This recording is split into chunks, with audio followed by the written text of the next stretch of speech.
Aquí en Santana, por la 62 y entre 60, a la altura de lo que cerca, o sea, ya en la 47, por allá, y en la 49 estuvo una vieja zona de tolerancia que se llamaba el Main.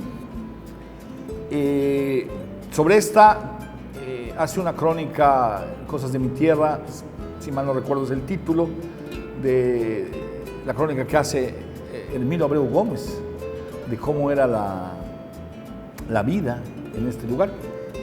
Maravilloso, digo maravilloso ahora, visto en el tiempo. Pero resulta que un día esta zona de tolerancia, donde se ofrecía desde luego el amor más o menos mercenario, y había francachelas y ese tipo de cosas, se encontró que estaba en pleno centro histórico de la ciudad, o sea, que estaba en pleno centro de la ciudad y que la gente iba al mercado y la gente hacía esto y hacía su vida y no era un lugar apropiado. Entonces, a mediados del siglo se constituyó lo que es un hito en la historia de la ciudad, en la calle 66 Sur, que es la llamada zona de tolerancia, tirando a mediados del siglo.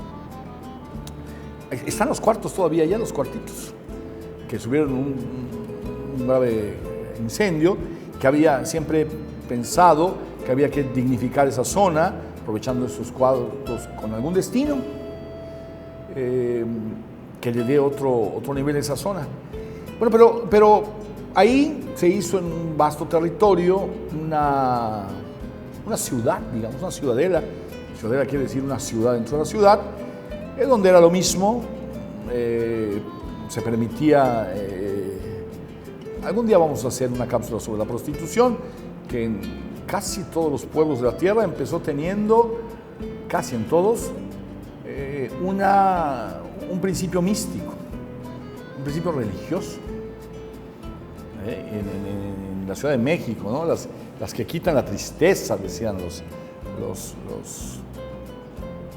náhuatl, ¿no? En todos los países existe eso, ¿no? Los templos, digámoslo así, donde se ejerce este oficio, si vale decirlo, esta práctica, que tenía esa noción, hasta que el cristianismo pues la refutó terriblemente, ¿no? O sea, y se acabó. Y entonces lo mismo ocurrió más o menos con nuestros pueblos, los pueblos prehispánicos. Bueno, pero ya se abrió, había una serie de bares míticos, había una serie, 2 o 3 teatros, donde se ofrecían tandas nudistas y con referencias eróticas. Este sitio y todos sus bares tenían una ética y una estética.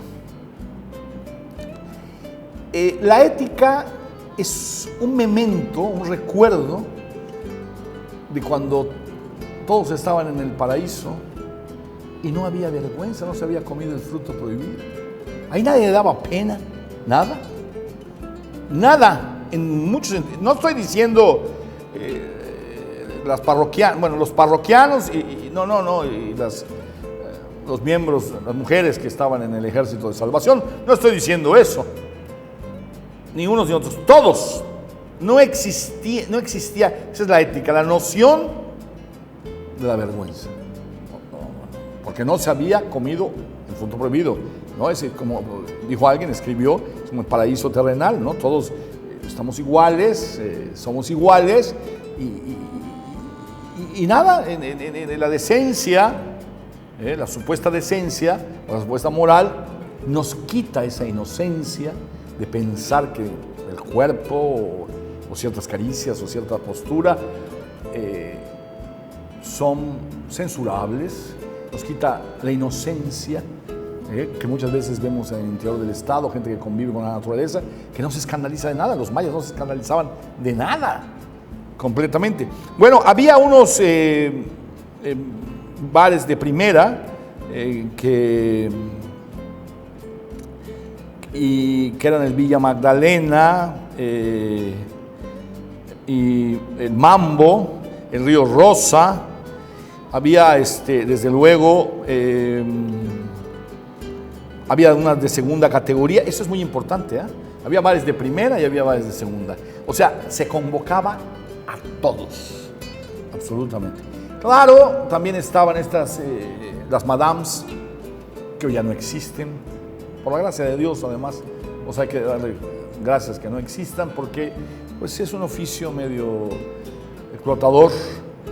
En la época de Alvarado, para que no se les explotara a las mujeres, se prohibió esta cuestión, porque antes agarraban a una, como Santa, la novela de don Federico Gamboa, a una muchacha que había metido la pata y la captaban.